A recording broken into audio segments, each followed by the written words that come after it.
것은요, 여러분이 믿으시든 안 믿으시든 사실입니다. 내가 하나님 앞에 나와 함께 계시다는 것을 내가 인정하든 인정하지 않든 택한 하나님의 자녀에겐 하나님이 늘 반드시 함께 하심 믿습니다. 근데 거기서 우리가 더하여서 나의 믿음이 플러스가 올려진다면 폭발적인 하나님의 능력이 나타난다는 것이죠. 여러분의 매 순간순간 하나님께서 나와 함께 하신다는 걸 믿음으로 고백하며 그 믿음으로 승리하시길 축원합니다. 여러분, 오늘 본문에 보면 예수님께서 참 사랑하는 수제자 베드로지요. 베드로가 밖에 나가서 통곡합니다. 어떠한 모습을 드렸기에 밖에 나가서 그것도 심히 통곡하는 모습을 보게 되었을까요? 전설로 들려오는 이야기는 베드로는 예수님 승천하신 이후에도 초대교회에서도 통곡했다 그래요. 자신의 모습을 이렇게 깨닫고 늘 통곡했다는 이야기가 있습니다. 여러분 아시는 것처럼 예수님이 잡히시기 바로 전에 6월절 만찬 석상에서 12 제자들의 발을 닦으시고 발을 씻으시고 허리에 수건을 두르시고 대야에 물을 뜨시고 또 최후의 만찬을 그들에게 베푸지 않습니까? 그때 다 주님 버릴지라도 다 주님 부인할지라도 나만은 결코 주님을 부인하지 않겠습니다. 호언장담했던. 왜냐하면 베드로는 이제 조금 후에 벌어질 십자가의 골고다 사건은요, 꿈도 꾸지 못했어요. 상상할 수도 없고 또 생각조차 하기 싫은 그런 상황이었기 때문에 베드로는 예수님의 말씀에 아주 극구 부임함을 보게 돼요. 이때 주님 뭐라고 말씀하셨습니까? 이 일이 한 달 전 일이 아니에요. 지금 베드로가 지금 3번 부인하기 바로 앞에 일이에요. 한 달 전, 1년 전이었다면 나의 고백을 잊어서 주님 3번 부인했습니다 라고 그렇게 부인할 수 있겠지만 바로 몇 시간 전에 있었던 일입니다. 주님, 전 절대 부인하지 않습니다. 이때 예수님께서 뭐라고 말씀하셨냐면 오늘 밤 닭이 울기 전에 너가 나를 3번 모른다고 할 거야.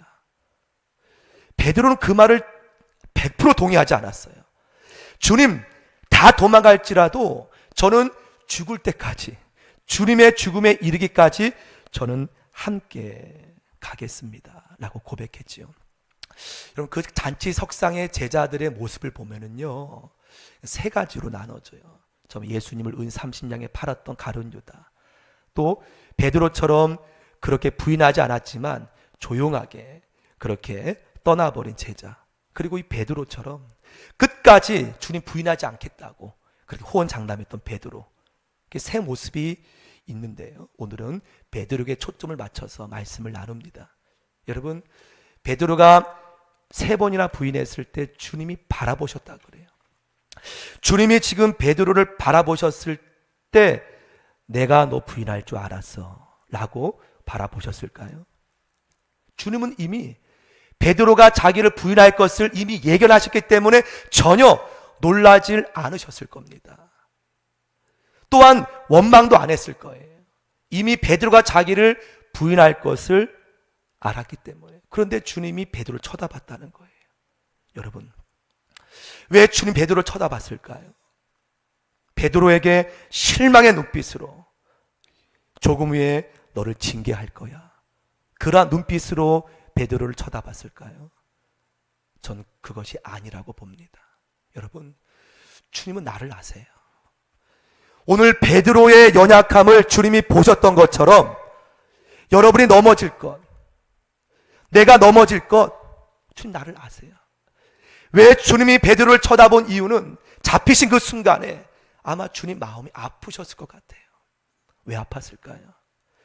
이 3번의 부인 때문에 베드로가 이제 얼마나 마음이 힘들까, 얼마나 마음이 아플까. 아마도 밖에 나가서 통곡하는 베드로의 모습 주님 모르셨겠습니까? 주님 부인할 것도 아셨지만 주님 베드로를 쳐다봤을 때 그 마음은 실망이 아니라 그가 이제 이것 때문에 그의 연약함 붙잡고 얼마나 통곡하며 앞으로 나가는 그 모습 때문에 주님께서 마음이 아프셨을 거라고 저는 봅니다. 여러분, 그래요.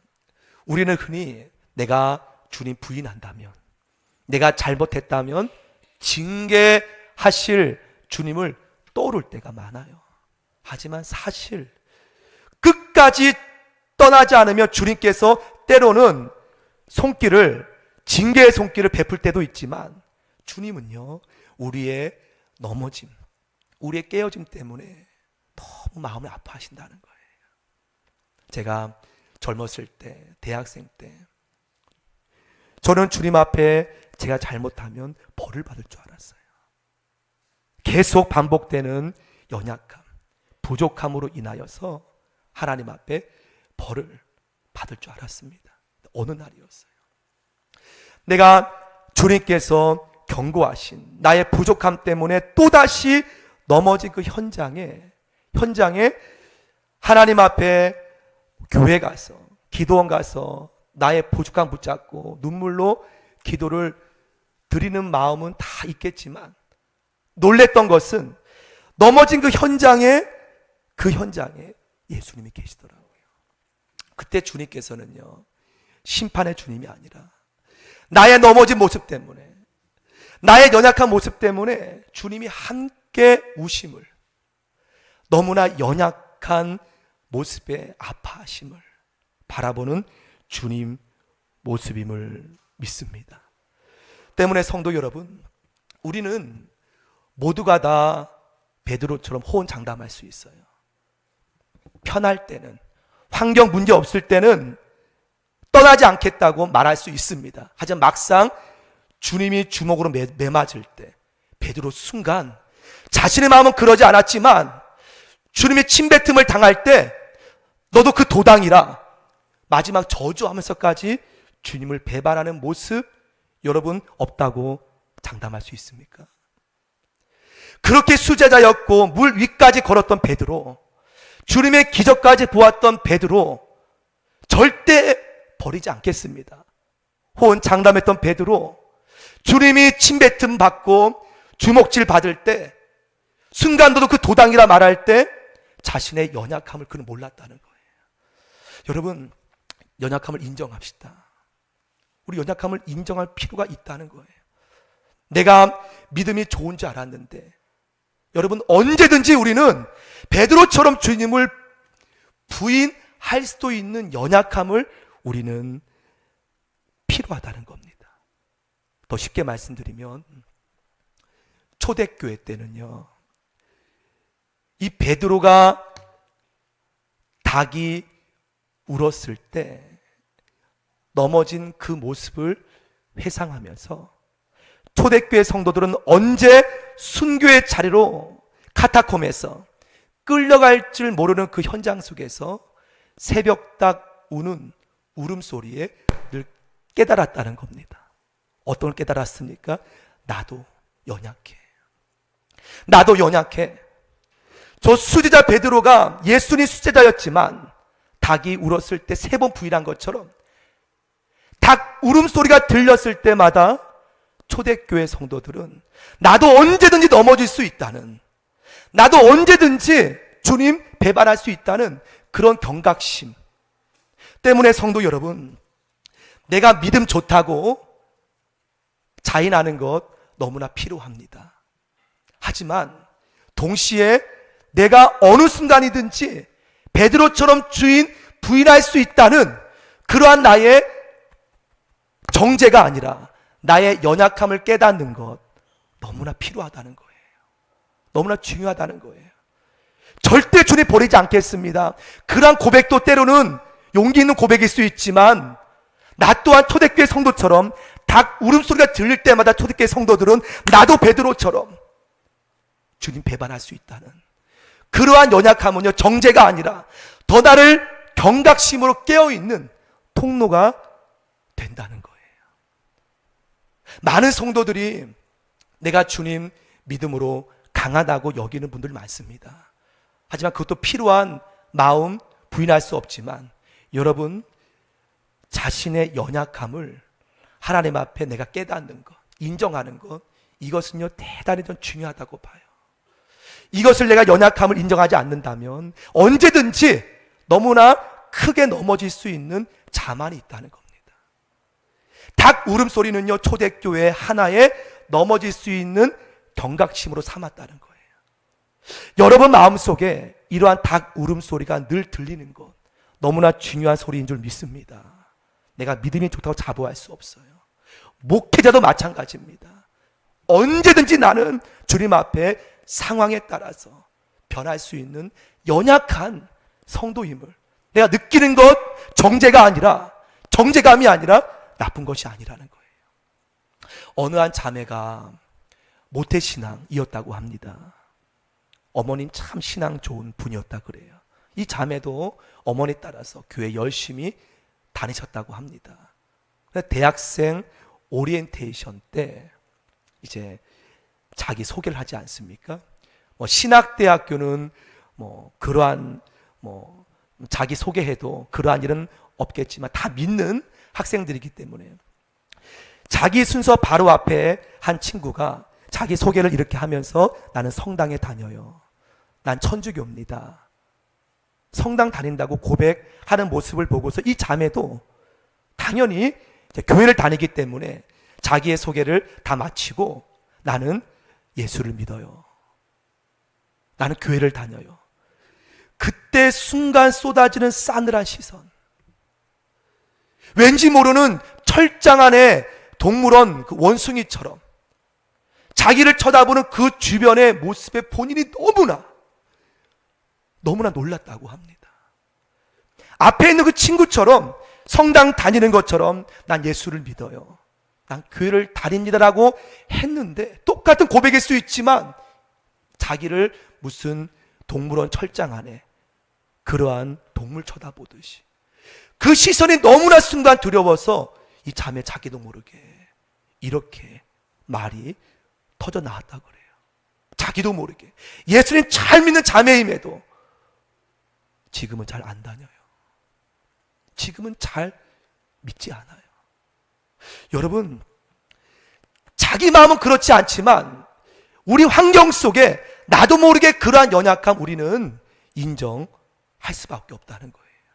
이 자매의 그 기억을 어머니께 말하면서 아마 그 기억이 자기에게 회개했겠지만 하나의 영적인 플러스가 된 줄 믿습니다. 영적인 플러스가 된 줄 믿습니다. 무슨 플러스입니까?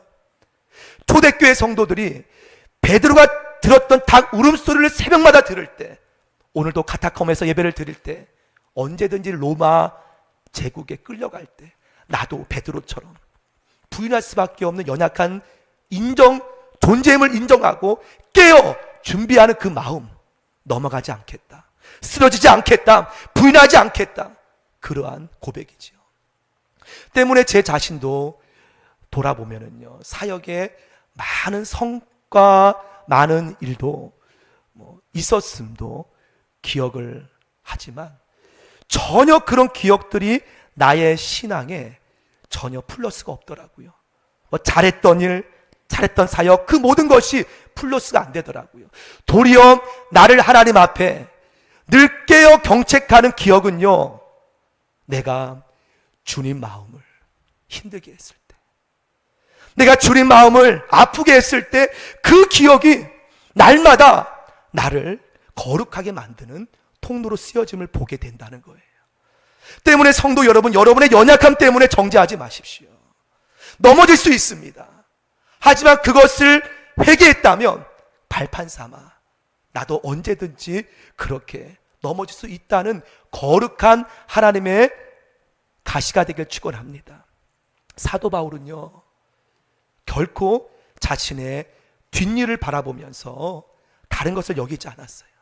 늘 나의 약함, 언제든지 넘어질 수 있다는 자신의 육체의 가시, 그것 때문에 하나님의 능력이 그를 통해 나타난 줄 봅니다.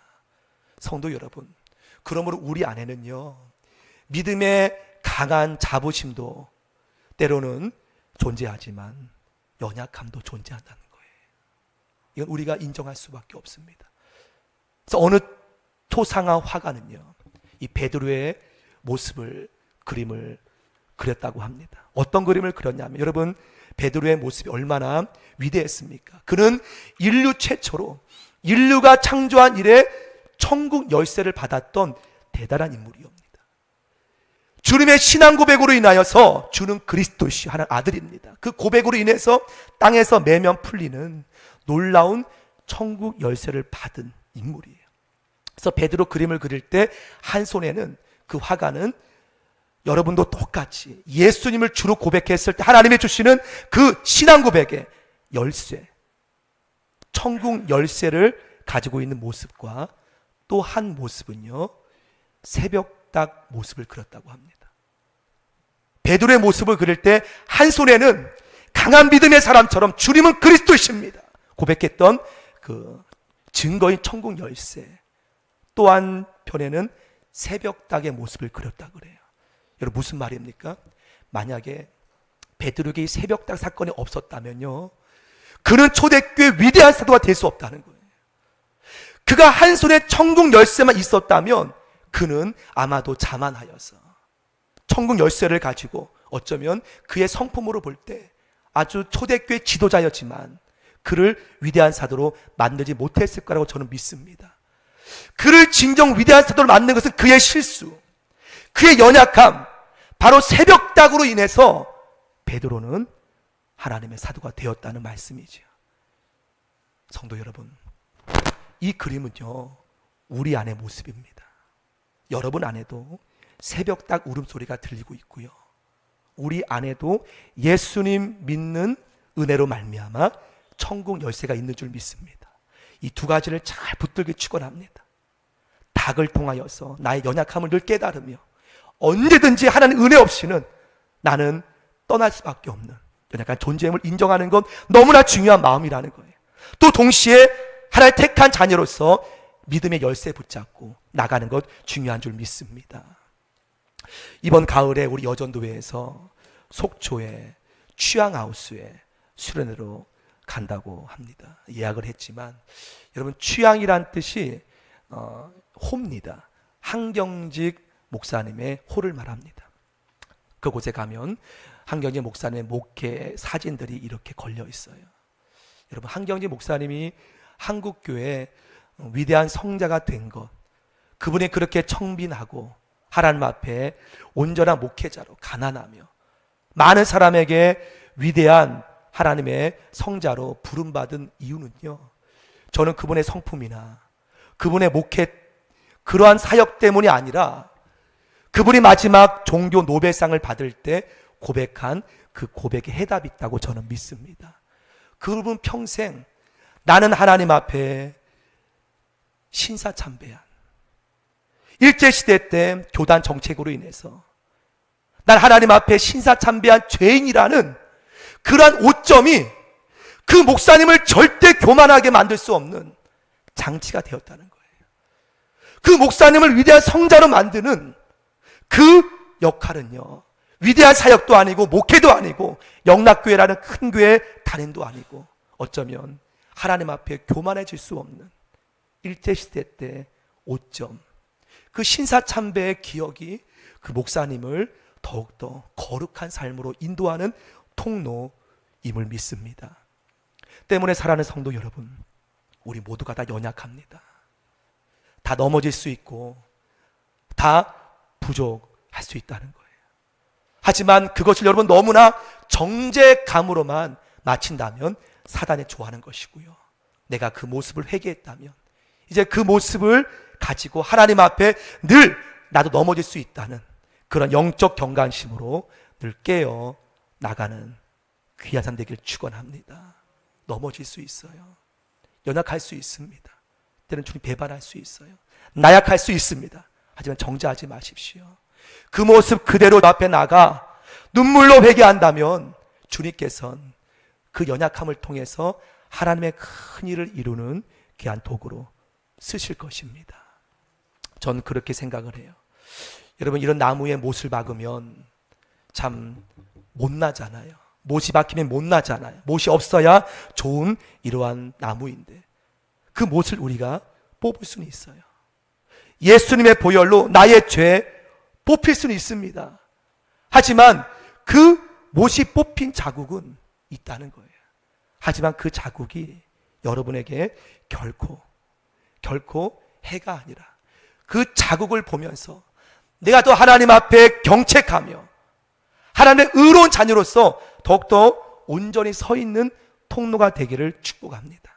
하나님은 그 자국을 통해서 여러분에게 성령의 은혜를 베풀 줄 믿습니다.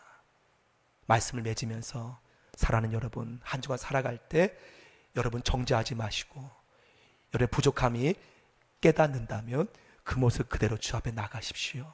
그럼 여러분의 부족함의 고백을 통해서 여러분을 지키시고 거룩하게 만드시고 이끄시는 주님의 은혜를 경험하게 될 줄 믿습니다. 함께 말씀을